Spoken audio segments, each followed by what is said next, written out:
Olá pessoal, tudo bom? Eu sou Pedro Holloway, sócio da Caju Capital. Trago para vocês nosso giro semanal para a gente ver o que de mais importante acontece nessa semana vamos passar, se o slide quiser passar, do dia 1 do 12 até o dia 7 do 12, mês que está se iniciando, e a gente vai dar uma olhada nos indicadores econômicos e financeiros que tem para a semana e os que foram divulgados na semana passada. Vamos lá?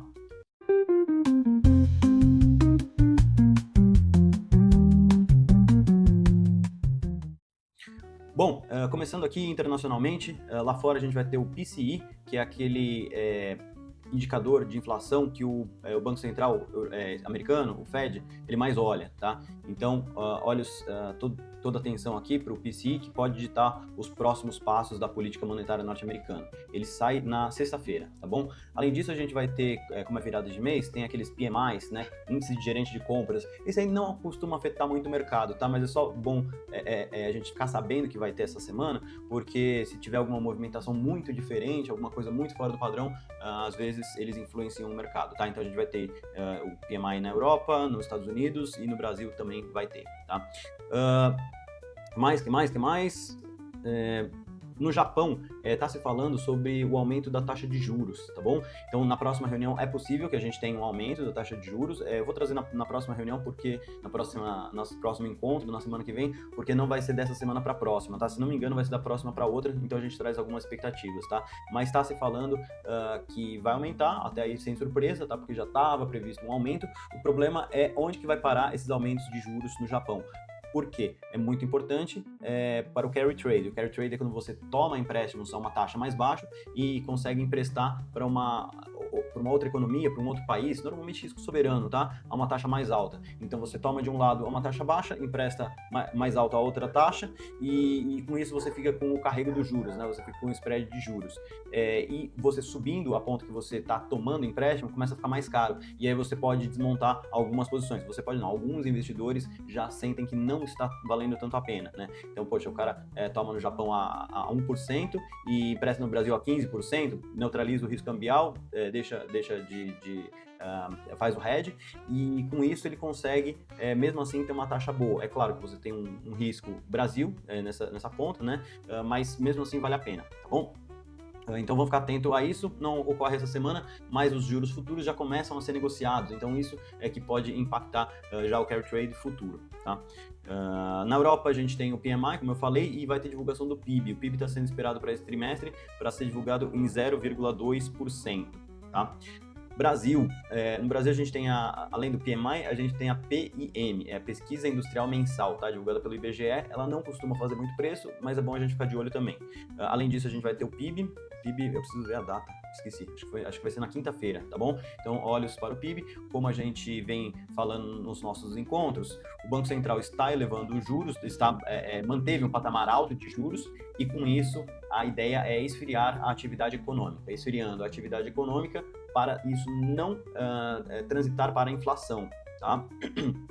Então é esperado um PIB mais fraco nesse trimestre, ainda não no campo negativo, tá? Então 0,2% de crescimento. De recentes a gente teve IPCA 15, eu falei na semana passada que o esperado era 0,23, por aí, e veio 0,20, tá? Então um pouquinho abaixo do que o mercado estava esperando, mas acima do 0,18 que foi na leitura do mês anterior. A gente teve dados de mercado de trabalho e contas públicas, a gente vai olhar nos próximos slides. Radar político, esse daqui tá quente, né? Com tensões no Senado e na Câmara versus Planalto. Então, Davi Alcolumbre e o Hugo Mota não gostaram de algumas atitudes do governo, principalmente aquela com relação à indicação do Messias lá para o STF. Então falaram que iam soltar pautas bombas. Eu acho que está um clima bem tenso que a gente deve acompanhar, ainda mais com bolsa nas máximas e juro que vem caindo, daqui a pouco a gente vê também. Isso daqui pode trazer algum sinal de tensão ali. O Planalto, representado principalmente pelo Lula e pela Gleisi Hoffmann, que faz a articulação política, pode ter dificuldades em emplacar os seus projetos, principalmente no campo fiscal, tá, de economia do governo. Então, crise à vista ou só uma antecipação do que vai ser em 2026 com as eleições, né? internacional. De internacional aqui, o que eu queria destacar são as taxas de juros nos Estados Unidos. Então, está sendo prevista uma queda de juros para a próxima reunião do dia 10 de dezembro, então daqui 9 dias, queda aqui de 25 bips, trazendo os juros para o patamar, lembrando que lá funciona em bandas, tá? De 3,5 a 3,75. E aí depois o mercado não prevê mais queda apenas em 29 de abril. E aí seriam duas quedas, uma no 29 de abril e outra 17 de junho. Até coloquei aqui em outra cor, 17 de junho. Esse daqui não estava sendo prevista, essa queda, e agora está sendo prevista uma queda a mais, tá bom? As curvas de uma semana para outra acabou não tendo tanta variação, então aqui nada chama atenção. Na Europa, o PIB, então está bem dentro do consenso aqui, que vai subir 0,2%, mesmo o patamar do Brasil, né, para essa semana sendo esperado. Brasil, tá, Brasílias. Aqui a curva, se a gente for ver de uma semana para outra, e aí eu pego pelas Bs aqui, que é uma proxy dos press, a gente vê que a curva caiu um pouquinho, cedeu um pouquinho, tá? Então a gente vê alguns vértices aqui, menos 9 bips, 6 bips, 3 bips, só teve um ligeiro aqui no 2028 que foi para cima, mas quando a gente vê o que estava sendo esperado um mês atrás para esse mês, para a última leitura, a gente vê que a curva já está trabalhando num patamar bem mais baixo, né? E esse patamar bem mais baixo, ele vai ser refletido, deixa eu colocar aqui na Focus. Então, olha só, não só o mercado está achando que esses juros pode vir mais para baixo, como também os economistas que respondem à pesquisa Focus do Banco Central. Então, 2025 ainda sem mudança, 2026 sem mudança, 2027 sem mudança, me chamou a atenção essa leitura aqui de 2028 para os juros do governo central, caindo para 9,5%. Então, abaixo de 2 dígitos lá no médio prazo, tá? Importante destacar que, na verdade, a gente não teve uma queda correspondente na inflação ainda, tá? Então, os economistas estão prevendo juros mais baixos e a inflação ainda não veio. Então, a reprecificação de inflação foi só 2025 e 2026, e bem na margem, né? Então, nem coloquei destaque aqui, porque 2025 já está dentro da meta, 4,45 estava na semana passada e agora está 4,43, e agora essa semana, e 2026 estava semana passada 4,18 e 4,17 nessa semana. Então, assim, está bem na margem, tá? Não está caindo como o Banco Central gostaria. Ele gostaria, inclusive, de ver esses vértices mais longos aqui, 26 e 28, 27 e 28, caindo, para ele ter um pouco mais de certeza, firmeza em baixar os juros na reunião de janeiro. E por falar nisso, reunião de janeiro, o mercado amplamente precificando uma queda de juros, seja ela de 0,25 só para começar o ciclo, ou seja ela de meio já para começar a fazer efeito daqui 6 a 9 meses, que é quando a política monetária começa a entrar em ação. Tá? Bom, o que mais? Sim, saiu a taxa de desemprego na semana passada, uma leitura forte, né? Então, 5,4% de desemprego, então o brasileiro, na média, está bem empregado. Eu acho que algumas opiniões pessoais, com quem eu venho conversando aí, está falando da dificuldade de achar mão de obra em diversos setores, serviço, construção, e esse dado aqui do desemprego, ele vem corroborar com isso, né? Então, esse governo está tendo um bom acerto aqui no desemprego, o menor da história, mas isso, é claro, não é à toa, né? Então a gente vê já aqui no próximo slide, a que custo está vindo esse desemprego mais baixo. E aqui dívida, né? O governo ele está se endividando, ou seja, não está fazendo um ajuste fiscal. Acho que se ele tivesse fazendo um ajuste fiscal, ele estaria contraindo gastos do governo, isso daí iria desaguar na inflação, na atividade, e atividade mais fraca, você não teria tantos empregos assim, tá? Não estou falando que é diretamente empregos do governo, estou falando que o governo continua gastando, não dá sinais de que vai desacelerar os gastos, e com isso a gente tem um fiscal gastão e uma atividade forte, mesmo com aqueles 0,2% que a gente falou, tá? Então, a atividade ainda está forte, se a gente pegar analisada, ela ainda está forte, e isso acaba desaguando aqui na dívida PIB, que eu gosto de ver, a dívida PIB bruta. E a gente já está em 78,6%. Com juros de 15%, isso aqui tende só a piorar, né?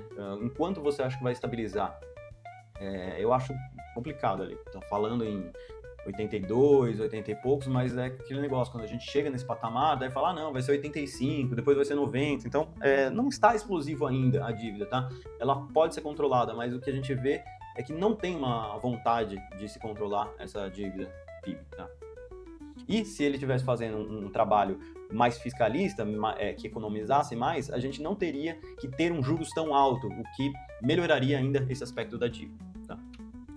CDS Brasil, mesmo com tudo isso, ele caiu um pouquinho, então veio de 0,41 para 0,40 essa semana. Mercados, vamos para os mercados. O Vespa arrebentou, hein? Queimei minha língua. Achei que ele poderia vir aqui de um patamar até mais baixo. Então essa realização aqui, eu acho que normal, poderia ter acontecido mesmo, só que eu achei que ia vir aqui para os 149, 148 para cá, para depois fazer novas máximas e chegar acima desses 100, 159, tá? Mas quem sou eu, né? Então o mercado é soberano aqui. E fazendo novas máximas. Apesar, olha só, esse daqui é importante, hein? Eu falei que achava que não era investidor gringo, essa puxada da bolsa. E olha só que tá me confirmando aqui, em novembro entrou só 3 bilhões, não é muita coisa assim, então eu falei isso na anterior, na passada eu me retratei e falei, não, realmente pode ser investidor estrangeiro entrando. E agora eu vejo que não é investidor estrangeiro, eu acho que muito do local mesmo, tá? Então a gente teve algumas quedas, algumas saídas de investidor estrangeiro na semana passada e bolsa fazendo máximo. Então, algum fator local aqui, tá? Tem investidor estrangeiro? Tem. Afinal, 3 bi é alguma coisa, né? 3 bi de reais entrando é alguma coisa. Mas acho que tem investidor local se posicionando mais forte. Aqui, sem grandes novidades, muito do investimento esse ano está indo para renda fixa e saindo de ações em multimercados. Ações engraçadas, né? Você teve fundo aí que subiu com essa puxada da bolsa 30%, 40%, que seja 20%. Poxa, você tem um incremento só de valorização do seu AUM, do seu patrimônio, nessa faixa de 30%, é uma coisa bem relevante para os gestores, né? Isso acaba sendo bom, dá um ânimo depois de tanta saída de dinheiro de ações, pelo menos a valorização está compensando em parte essa saída, tá? Commodities, dólar 5,34, então deu uma arrefecida, né? Tava naquele 5,40 ali, subindo bastante, então acho que com essa melhora geral ali de bolsa, juros, câmbio veio junto também. Agora, as commodities 2025, que volatilidade, hein, amigo? Que variação. Ouro, 62% no ano. Bitcoin, que estava mais de 30%, foi para menos 7,5%. Bitica, o que está acontecendo aí, Bitica? Cobre subindo 30%. Minério de ferro tá nessa lista aqui, mas tá estável. E petróleo, menos 16%, tá bom? Vamos acompanhar, pessoal.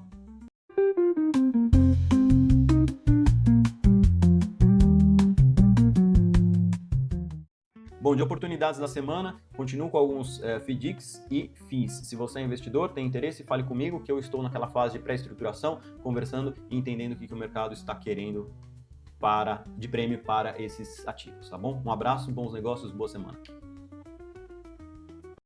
Cajuí Capital, fortalecendo negócios que movem o Brasil.